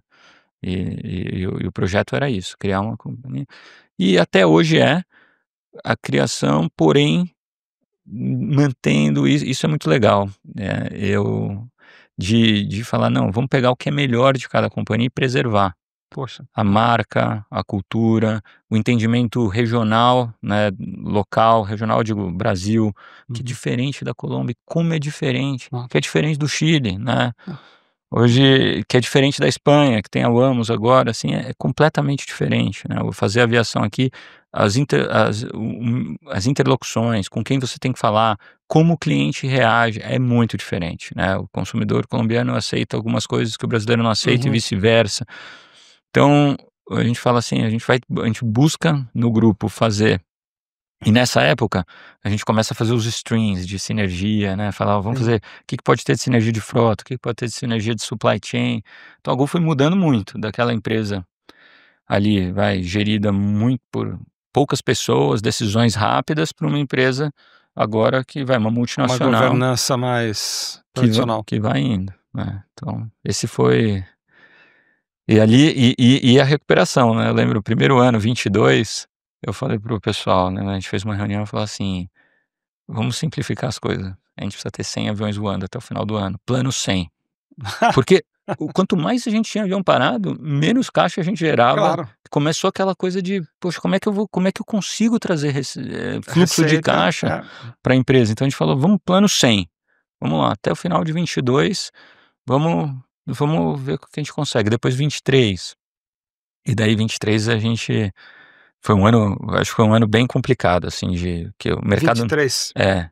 Foi um ano bem, eu diria assim, que é o ano que a gente não cresce o quanto a gente achava que dava para crescer. Se olhar os números, a Gol ficou atrás, né, agora que a gente está superando os números pré-pandemia no mercado doméstico, a gente Sim. cresceu mais no internacional, ali reestruturação, sempre a reestrutura começa fora de corte, e no nosso caso foi para corte, no nosso caso, no caso da Latam, no caso da Azul agora. Aham. E fizemos em 2024, e daí foi o começo de uma história que tem sido muito bacana. Que legal.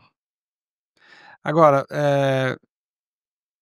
a gente vê aí o anúncio de uma enfim, a Latam trazendo o E2, a Azul que começou monofrota, mas em pouco mais de 2 anos já estava mudando a bitola, inicialmente com a TR, depois Airbus, chegando até a A350.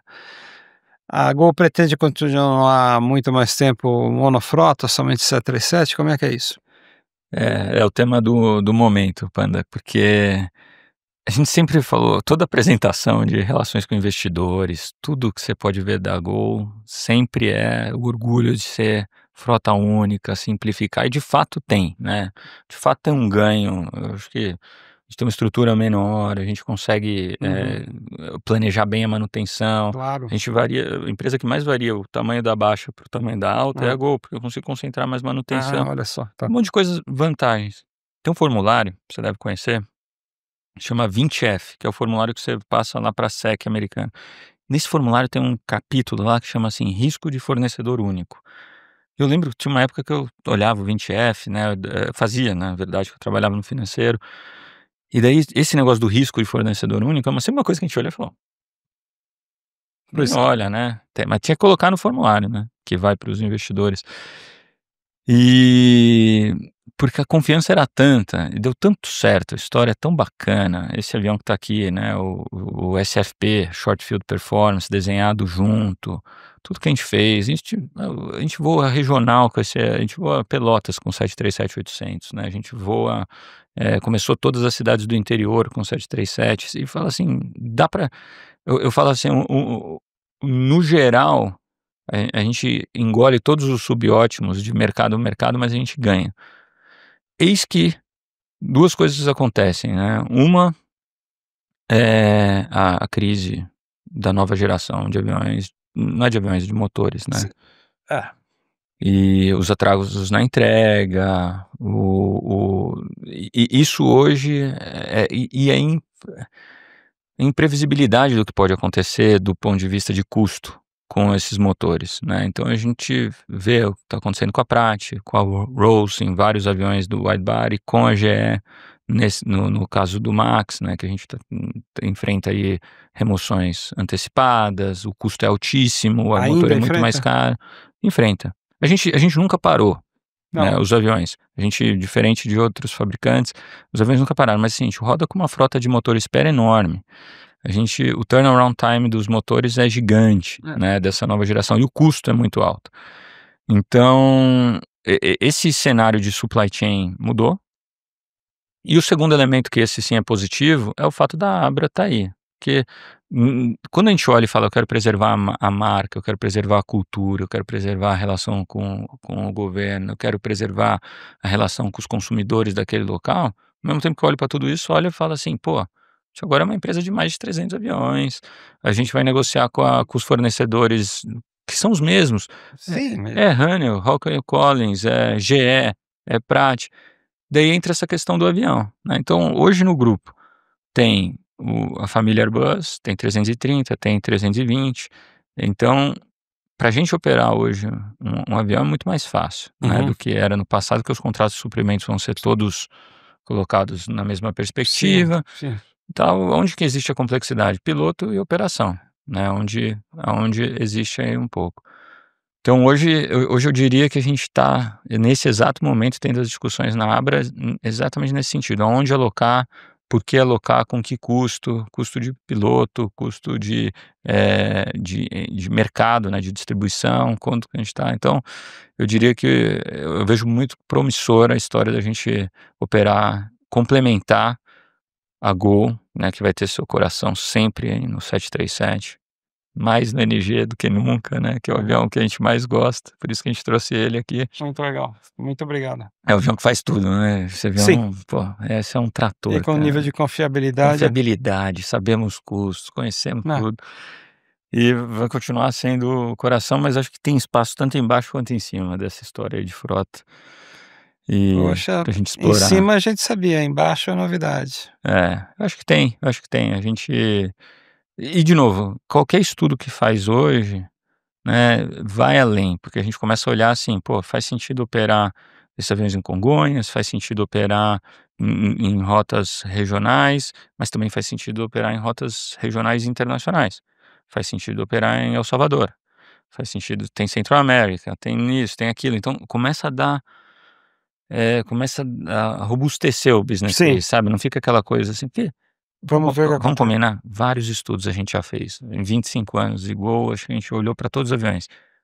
Qual que é a conclusão de quase todos os estudos? Dá certo, mas o incremento é pequeno, se você faz uma análise de sensibilidade, a coisa meio que empata, e daí você fala: "Vou adicionar toda essa complexidade para pôr". Todos os estudos morrem assim, e daí vira desprioridade, o fabricante vai embora triste, porque fez a campanha, e a Gol continua sempre a vida inteira com o mesmo avião. Hoje essa história é um pouco diferente, porque você consegue juntar e falar: "Tá, primeiro vou diversificar risco, vou ter outro tipo de frota, posso explorar diferentes mercados, se não estiver dando certo aqui, mudo para cá". Então, nessa empresa aí de 350 aviões, ter 20 de uma subfrota regional, 30 numa subfrota regional, que eu acho que provavelmente o pensamento que ela teve parecido também, né. Ah, tá, enfim. Então, de poder alocar, ganha. Você não É, precisa fazer um business case rígido, esse é meu ponto. porque, assim, estando no guarda-chuva da Abra, você traz a capacidade e aloca ela onde o retorno for Essa mais essa é a beleza do satisfatório, né. grupo, né. Eu lembro Então. do Adrian, que é o CEO da Abra, ele fala assim: "Eu quero chegar num dia que vocês estejam brigando por aviões, né, no bom sentido, né. Pô, dá para colocar mais avião na Gol, dá para colocar mais avião na Avianca, os mercados estão bem, né". Então, eu acho que criar essa dinâmica é positiva, né. E a Abra tem um conselho?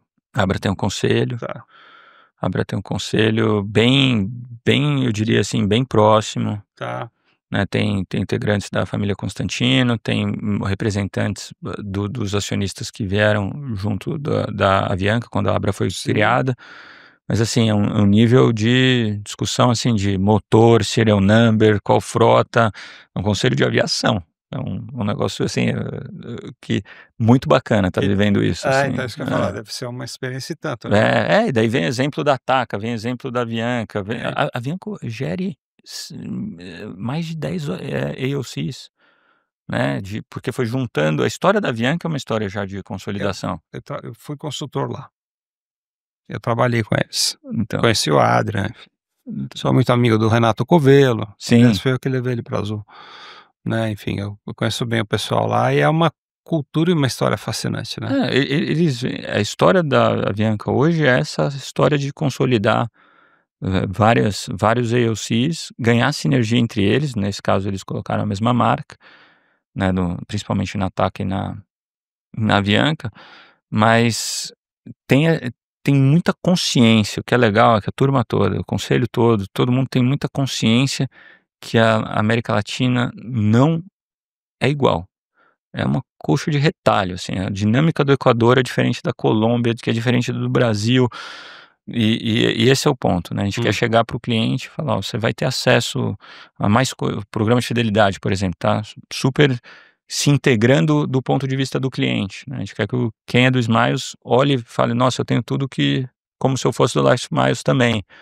Tá criando produtos para criar isso, Pra então equalizar. mas não necessariamente, está em discussão, não necessariamente vai ser o mesmo. O que a gente quer é justamente, dar para o cliente todas as possibilidades, dar para o cliente um nível de conectividade incrível, né, então, em termos das 2 empresas ofertarem, e a possibilidade de crescer de uma maneira mais Então, robusta. por exemplo, levando em consideração as contingências de obtenção de novas frotas, novos modelos ou ampliação da frota atual. Eh, Levando em consideração também as questões, de marco de operação, os famosos chapters, né, ah, não chapter, as liberdades, né, enfim, e todos esses aspectos.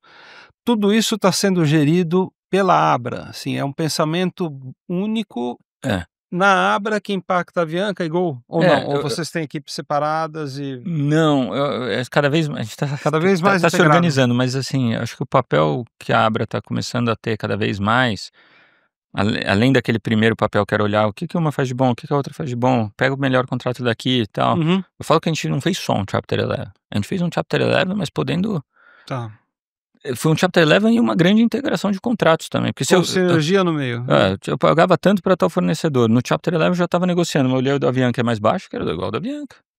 Então, a gente fez essa primeira camada de sinergia. Agora é uma coisa assim, o que que eu posso desbloquear, né, de direito de tráfego, de registro de aeronave, Pô, de regra de wet leasing, de tudo, né, ainda mais que tenha o Amos no grupo, para a gente poder explorar o mercado com flexibilidade. Porque a gente sabe, aprendeu que esse negócio só dá certo com oferta e demanda andando junto. Então, criar essa essa dinâmica onde os aviões podem ir, podem voltar, podem ser alugados, né. Imagina, tem 14 wide bodies no grupo, prontos, né, que podem voar aqui, que podem voar em outro lugar, que podem, ser contracíclicos, né, quando está muito bom, quando está muito ruim, você pode usar essas empresas. Eu vejo assim, o planejamento hoje é muito nesse sentido. Então a Gol olha para esse grupo e quer falar assim: como que a gente encaixa melhor a Gol aí Uhum. dentro dessa flexibilidade? Eu quero ter essa flexibilidade, mas sim, tem alguém hoje, muito comitês e grandes executivos também liderando esses Ah, o esses Adrian é um assuntos. cara impressionante, né. Ele é muito esse aspecto pragmático de olhar para o setor e entender rapidamente o que que pega, né, o que que é o problema, pô, custo, motor, não sei o quê, e de que essa flexibilidade Com o background nessa dele, ele série deve estar ajuda muito. ele deve Aju estar ajudando demais, né, Não, incrível, a gente porque ele tá é o um nível das discussões muito boa, e eu tô feliz que agora a gente tá podendo viver mais isso, porque minha história aí dos últimos 14 meses dentro do Chapter 11 foi muito resolver, pô, tem aquela incerteza até o dia de sair, e hoje a gente tá, né, a gente conseguiu fazer o Chapter 11, mas foi um grande turnaround da Gol também, né, a Gol não mudou a sua essência, não mudou o avião que voa, né, mas foi um resgate do time. Imagina essa tripulação que passou por tudo que passou, né, o resgate do time de manutenção, o resgate do time de aeroportos, do time é, administrativo que passou por tudo isso, e vendo a companhia agora dar certo, né. A gente está no trimestre melhor do que o plano que a gente mostrou para a corte, performando bem, crescendo pra caramba, estamos crescendo 2 dígitos, aí, forte, né, e contratando gente mesmo aqui, né, contratando contratando piloto. gente, e não é um crescimento maluco, né, eu falo assim, a gente está conseguindo crescer com receita unitária crescendo, muito espaço que nós mesmos deixamos, E os custos? né, a gente então os custos, um cu a indústria fez assim de custo, né, a Uhum. indústria saiu de um patamar de custo e foi para outro, com a história dos aviões mais caros, com a história dos motores mais caros, com manutenção mais estressada, nível de spare, nível de inventário mais alto. Judicialização no Brasil, que eu sei que é um tema aqui que é recorrente, cai na tua mesa. Tudo isso continua, mas pra gente, a gente tá num momento de gerar operação, né, gerar assento quilômetro e diluir muito desse custo Ok. fixo e da dívida também. Então, vamos dizer, o fato da gente estar conseguindo crescer de uma maneira sustentável e muito, quando muito é o espaço que a Gol mesmo deixou, né, então você vê muito no Rio de Janeiro, muito em Nossa, Brasília, é praticamente você pegar a curva de crescimento de cada companhia pós o dia D lá da pandemia, vai ter companhias que cresceram muito e estão fazendo uma parábola, outras que foram assim, o nosso foi essa coisa um pouco foi menos e estamos crescendo, quase tudo de uma vez em 1 ano e meio agora, tudo e nossa intenção é seguir, o nosso plano prevê exatamente isso, chegar em 2026 com a capacidade doméstica que a gente tinha em 2019, mas são 7 anos depois, né, caramba. Bom, 7 e anos que anos, né. depois, 7 anos depois.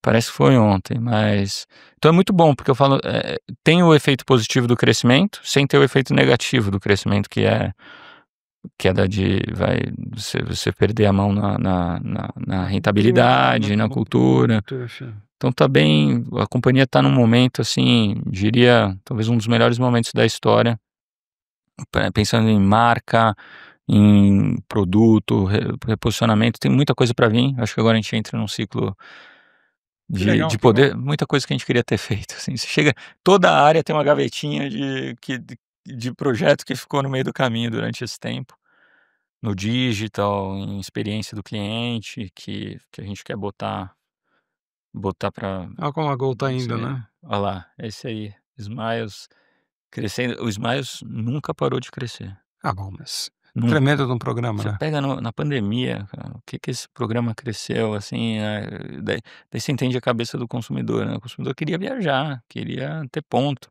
Que Queria viver, né. ele foi o maior indicador de que as coisas iam retomar, né, Uhum. para aqueles pessimistas que achavam que Mundo não ia ia acabar. voltar, eu acho que o fato de alguém estar pegando comprando às vezes milha ou transferindo pontos para um programa de milhagem de uma companhia que está voando 20% da capacidade, mostra que vai ter demanda. Tem Isso foi bom, mas está indo super bem, hein. Então, Celso, olha, depois desse papo aqui, né, a gente fica encantado, né, você é uma figura muito inspiradora, e a gente sabe que não foi fácil, que a Gol teve que passar pela aprovação de uma recuperação judicial, Chapter 11 nos Estados Unidos, mas a empresa saiu fortalecida, ela saiu mais confiante, mais brigadora. Pergunta é, dá para dizer que a palavra-chave na Gol é otimismo? Sim, mais do que otimismo, a confiança no trabalho que foi feito, assim, a gente, uma coisa bacana, Banda, a gente sempre foi muito confiante no nosso modelo de negócio, então, às vezes quando a gente entrou em Chapter 11, as companhias que entraram, normalmente elas entram com um case falando assim: "Olha, eu tenho 10 tipos de frota, eu vou ter 4. Eu vou otimizar tal coisa", e eu falo: "Putz, a gente não tem nenhuma história desse nível, né, para Né? falar, vou densificar os aviões, eu vou mudar o AOC", não tinha nada, mas eu falava: "Bom, é o que dá certo no Brasil, é o que deu Aham, certo lá no começo sim. dos anos 2000, mas o que está faltando? Está faltando a capacidade desse ciclo virtuoso voltar a girar". Então o que estrangulou a gente, além, o dólar foi de 3 para não sei o quê, da vida, não vou reclamar do dólar, não vou reclamar do preço do combustível, acho que as empresas elas têm que ter mecanismo para lidar com isso. O que estrangulou a gente foi a falta de capacidade de crescer e de investir. Então, obviamente, as duas estão ligadas. Então, quando a reestruturação do Chapter 11 tem um monte de detalhe, tem negociação com cada lessor, tem a maneira que a gente vai financiar os motores, tem uma série de coisas. Mas na prática, o objetivo era assim: "Pô, vamos posicionar, vamos fazer o reloginho girar de novo, porque agora tá voltando". Você vê as nossas apresentações, tô voltando a frota que estava parada, chegamos a ter 30 aviões parados. Voltando a frota, a Boeing agora entrou numa cadência Mais normal. mais normal, né, de entregas, a gente tem previsibilidade, essa palavra é maravilhosa, de entrega, e a gente volta para o círculo. Então o Desculpa a otimismo, pergunta, quantos Max vocês vão receber no próximo ano, aproximadamente? a gente entre 10 e 12. Tá, um por mês, mais ou menos. Pode ser que esse ano, por exemplo, a gente vai acabar com um a mais do que o que a gente tinha previsto, a gente recebeu 6 em vez de 5. Então, ainda tem uma coisinha, mas aquelas coisinhas de Essa é janeiro e mais ou menos a dezembro, cadência, mas o tamanho é esse, né. porque a gente tinha um combinado, lembra? Que era fazer um delivery flight lá de Temos que fazer, Seattle. temos que fazer. Põe o Riet para voar, ele é um super amigo e ele é um dos que mais faz, Legal. conhece ele, né? Sim, O Riet é amigão, que e legal. Não, a gente ele precisa fazer esse voo, você cobrindo, mostrando que eu e fiz mostrar aqui na Flap como é que é tirar um Boeing da fábrica e trazer temos para que fazer. Confins. Eu fiz uma vez como passageiro, nunca fiz como piloto, quem faz como piloto, adora.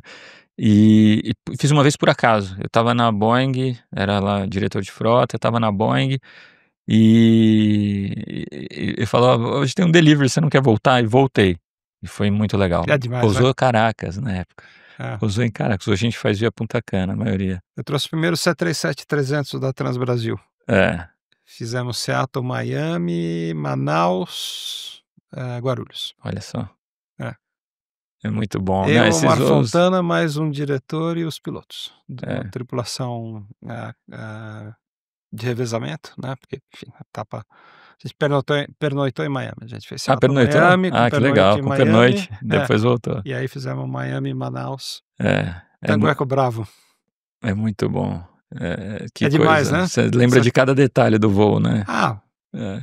eu lembro A que eu fiquei um gente pouco chateado também, porque apesar de ser uma renovação de frota na Transbrasil, eu trabalhava lá, eu falei: "Puxa, isso vai significar o fim do 727". eu ficaria também. Eu ficaria também. Tá meio bittersweet, assim, né, você olhava o avião novinho, o Omar Fontana encantado com aquele cheiro, né, de É, avião novo, carro é novo. maravilhoso, né. Aí você olhava no pátio, tinha um 277 do lado, você falava: É, "Deixa ele aqui, vai". Enfim, mas não tem dava. essa história. Mas eu acho que a gente não pode perder isso, né. É. O cada voo não é uma entrega qualquer, não é tirar um avião da fábrica, é um investimento de milhares de pessoas trabalhando todo dia para poder ser capaz de receber um avião desse porte, né, um avião de mais de 50 Mas milhões de Celso, olha, do dólares. lado de lá, a câmera, Eu sei que a gente tem, quem está nos assistindo são ministros, executivos, vice-presidentes, presidentes de companhias aéreas. Certamente os teus pares vão assistir para ouvir o que você tem a dizer, mas tem uma turma que está começando. Tem moleque, menina de 8, 10, 9 anos que sonha ser piloto, comissária, mecânico, tal. Que mensagem você passaria para esse pessoal que mensagem você passaria para os Celcinhos? Pois é, e quero que tenha muitos aí, muitos, e vocês que estão, falem para os seus colegas, porque do ponto de vista de carreira, é completamente diferente do que eu enfrentei. Hoje as companhias precisam de pilotos, os processos são transparentes, as regras são claras. Se você atingir e tiver os mínimos, você vai entrar, né? Então, só de tirar essa incerteza, que foi o que a minha geração sentiu ali, de, pô, será que eu invisto nisso? Né? É muito caro, continua sendo caro. Sim. Eu acho que esse continua sendo o desafio, e eu acho que onde até as companhias têm que fazer uma contribuição maior, o Estado tem uma participação nisso também, porque é uma profissão que gera muito para o país, né? São salários altos, gera muita coisa.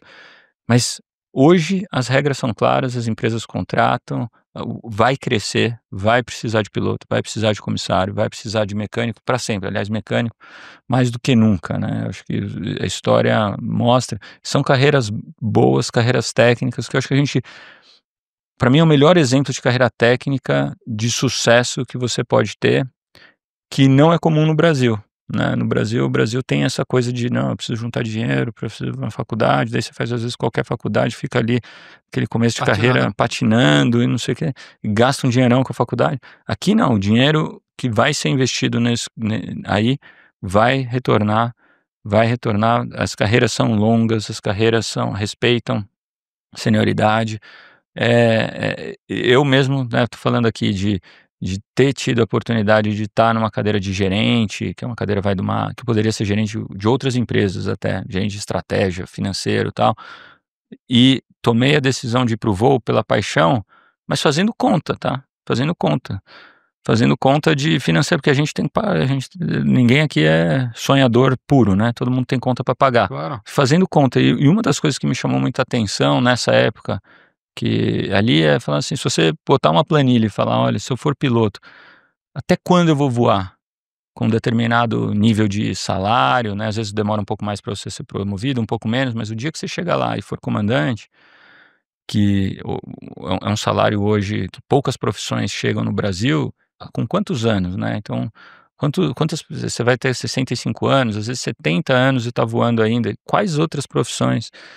Eu acho parecido com isso médico, né, que médico, experiência conta, e você vai ganhando uma senioridade, e consegue ter uma carreira longa. Qualquer outra carreira de mundo de negócios, de executivo, é muito difícil.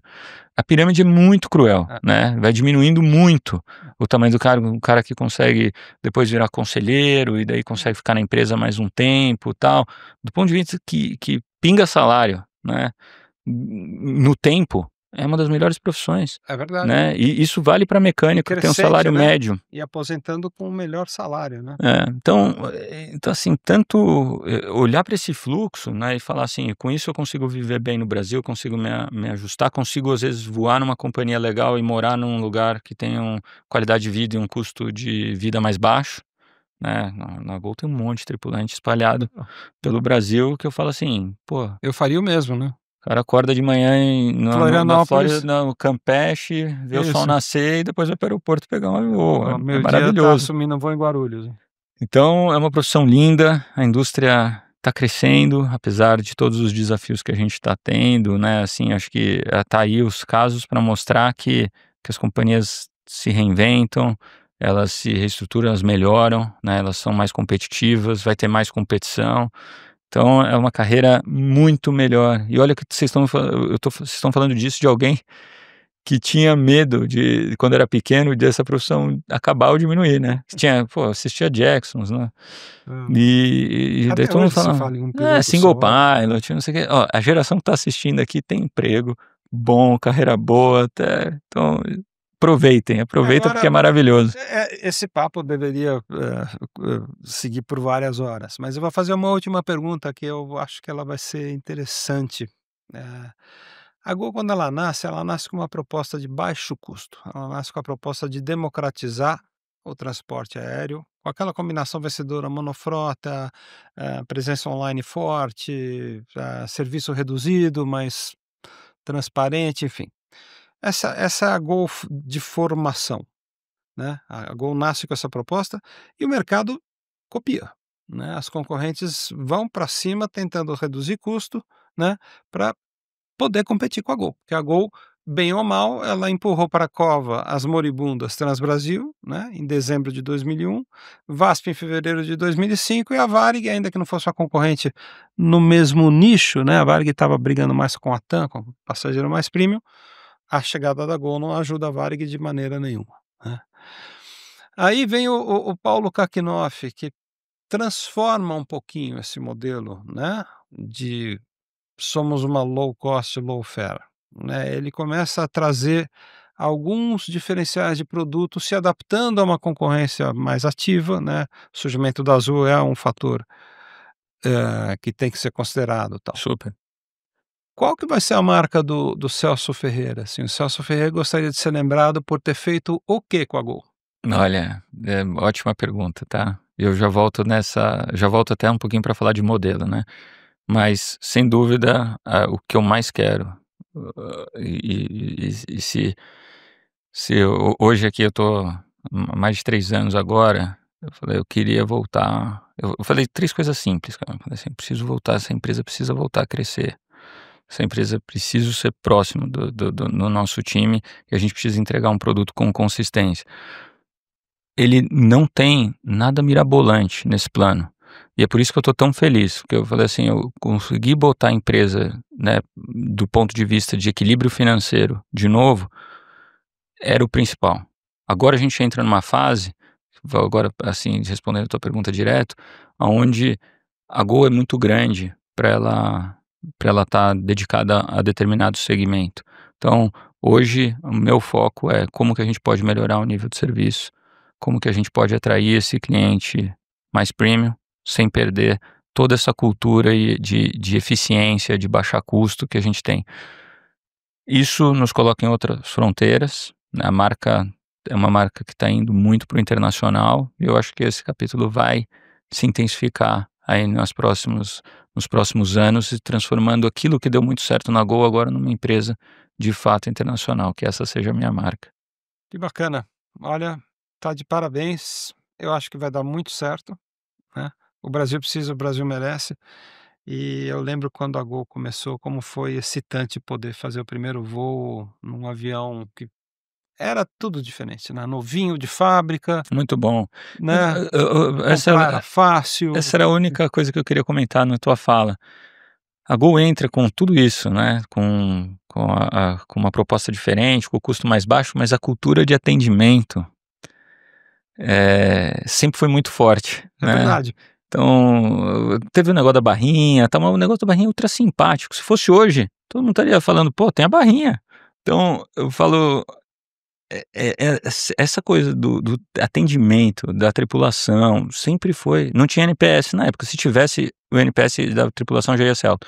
Nosso NPS da tripulação é sempre acima de 80, sempre, consistente. Então, eu acho que essa foi a grande força da Gol, assim, ao longo desses anos. Ela, obviamente, a concorrência, né, tinha um professor que falava assim: "Não tem jeito, cara, o custo vai convergir, você tem que se reinventar". Mas a gente nunca foi colocado naquela vala de um atendimento ruim, pelo contrário, né. Pago pouco, recebo pouco, né. Então, então agora, assim, é um pouquinho de investimento em produto, hard product, mas o time já tem essa cultura do atendimento forte, Sim, né. Se foi Você vai num voo internacional da Gol, senta aqui na frente, aquele comissário que já tem uma experiência, né, às vezes trabalhou na Varig ou na VASP, ou na Transbrasil, sabe atender, e ele tá dando o melhor dele, porque gosta do que ele faz. E a gente tem muita gente boa, assim, é verdade. então Eu assim, o potencial tá aí dentro já, eu o falo porque eu potencial tá fui com aí. vocês para Miami no Max, saí aqui de Congonhas, cara, cheguei em Miami assoviando. O que que pega? Pega alguma coisa do hard product, às vezes o assento, pega alguma coisa da experiência ali que do que você queria ter tido um entretenimento a gente está agora retomando o Wi-Fi do Max depois de muito problema de certificação com a Boeing, Mas do ponto de vista de atendimento, de olhar no olho, de falar quem você é, de saber como, é maravilhoso. Outro dia eu subi no avião de vocês, tava voltando de trabalho, tava cansado assim, então, aquela coisa de voo no final do dia e tal. Subi e cumprimentei as pessoas como cumprimento, né? Boa noite, senhor, boa noite, senhora, tal, e dei uma encostadinha. Na hora que o avião tá parado em Congonhas, vem o chefe de cabine e me entrega um bilhetinho assim, falando: puxa, Panda, que legal que você voou com a gente, é uma honra, tal, não sei. Isso é uma coisa tão fofa, cara, É muito bacana. né? Que bom que ela fez Assim, isso eu falei, cara, espontaneamente. né? Assim, E esse é o melhor funcionário do mundo, isso é a cultura que a gente quer, que é ele tem que não, eu postei fazer imediatamente, ele tem que assim. fazer quando ninguém tá vendo, É, né. É o que se fala se cultura de segurança, que é o que o piloto faz a hora que ele tá pousando em Congonhas à noite com chuva, o que o mecânico faz a hora que ele tá para tomar uma decisão de liberar o avião para voo ou não, o que a comissária faz a hora que ela vê que tem alguém ali que é especial, que voa bastante com a gente, que vai mudar a percepção da marca. Pô, isso é maravilhoso. e Feliz de olha escutar. e olha, não foi a primeira vez, eu te digo, esses anos todos, voando nos períodos de vacas mais magras e vacas mais gordas, eu sempre fui muito bem atendido pela Gol, não tive problema nenhum em voo nenhum. Que E bom. fiz Pô, alguns voos excelentes. isso que eu falo, Muito pelo soft, product, muito pela interação com a tripulação, gente animada, feliz, brilho no bem, olho, gosta de gostando fazer, do que gosta da faz. companhia. A gente fala o time de águias, é um negócio impressionante. Todo mundo que chega na companhia fala é diferente. Porque né, eu tô vendo aí a live, né, eu quero ficar nas bases para entender isso que é demais. Quem entra na companhia já sente, fala, tem uma coisa diferente aqui. Isso que segurou a gente aí. Não foi reestruturação financeira, não foi o time acreditar. Muita gente há muito tempo na companhia, vai fazer 25 anos agora, tem um monte de gente que está há mais de 20 anos na companhia. A gente fez uma pesquisa agora, mais de 60% diz que quer se aposentar na companhia, Que demais. de todo mundo que está lá. Fala: "Pô, é incrível, tá E muito olha, feliz". né, uma grande companhia é um grande time de águias e tem um técnico quase tão bom quanto o Abel Ferreira no comando, Oh. que é o Celso Faria. Celso, Obrigado, viu, obrigado. amigo. Obrigado pelo Gente, convite, uma brigadão. honra, assim, Vamos continuar, né, depois, né, a gente agora a continua. gente vai abrir o bar, né. Vamos abrir o bar, né. Mas enfim, vocês viram que momento especial para quem está nos assistindo, para quem gosta de aviação e para quem quer entrar na aviação. Olha que pessoa inspiradora, olha que história absolutamente incrível. Um menino que saiu lá de São Carlos e falou: "Quero ser piloto", e hoje ele pilota uma empresa que é uma das maiores da América Latina, em voo de plena ascensão. Celso, obrigado, voos longos para você e para a Gol. Obrigado, Panda. Parabéns pelo trabalho que você está fazendo, né. Cada flap está lá em casa guardada, agora dividindo com meus filhos esse sonho. Obrigado por manter viva e acesa essa chama enorme da paixão pela aviação. Obrigado Agora vamos mesmo, viu. mostrar os aeroportos para o Matheus. Vambora, Vamos. vambora. Valeu, Ótimo. obrigado.